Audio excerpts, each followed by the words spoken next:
Welcome to my channel. Today we are going to be discussing Enron and its scandal. We're going to first start out with a question of how exactly did the fraud begin? So, Enron's fraud, it started with these things called SPEs, other known as special purpose entities. And these special purpose entities, they were used to hide debt and inflate the profits, so it was falsifying the profits so that investors, when they would come and look at their business and see if they'd want to put money into the business, their profit margins would be raised and they'd get their attention and they'd want to invest in the company. People like Jeffrey Skilling, Kenneth Lee Lay, Arthur Anderson were basically the head guys that really started this, and it really just ended up leading Enron to this overall collapse that we're about to dig into. So our next question is going to be, were there others at the company who began violating ethics because of their supervisor's leadership? This culture at Enron it fostered this practice for employees. They felt like they had to contribute to these unethical behaviors. It was the tone that was set for the top. Kenneth Lee Lay once said that sometimes you have to kill to get what you want, and he really did pressure his employees into engaging in these deceptive practices that were just all around illegal and that many people knew that were wrong and they had to do them. The next question we're going to be answering is, who at the company, besides the ones who started the fraud, could have put an end to it?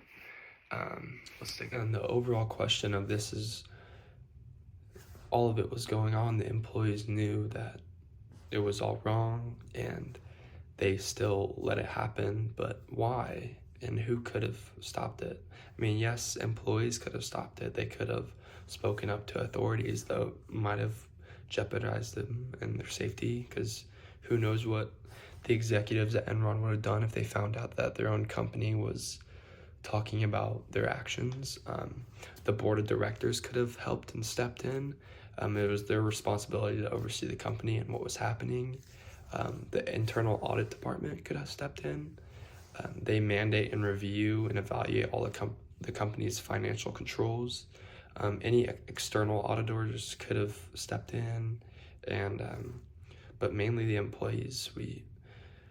The employees played a big role, and they had the biggest part, and they could have stepped up, but they continued to do what was wrong because they felt the pressure by their boss. So the next question we're going to be answering is,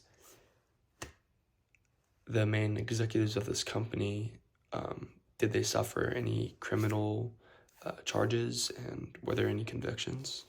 So actually, the answer to that question is yes. Both the company and executive officers of Enron faced criminal charges. CEO Jeffrey Skilling and his chairman Kenneth Lee Lay, they were among the top executives who were convicted of charges that were including the fraud and the conspiracy and the insider trading. They were both charged with fraud. All right, so now we've gone through all the facts. We've talked about what the fraud is, who was in it, the consequences of it, how people could have stopped it maybe. But the bigger question of this is, how exactly did this counter Christianity? So in the Enron Scandal, several Christian principles were, let's say, violated, some of which are honesty, integrity, stewardship, leading, accountability, lying.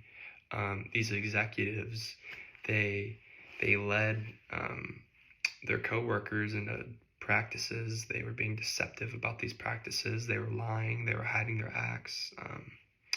They were misleading investors. They were betraying their neighbors, people that place their trust in them, as we say, neighbors in the Bible. They failed to act as responsible stewards. Their company, they abused their company's resources just because they had a high up name. They thought that they could lie and cheat. But all these directly were issue with the Bible and what the Bible says.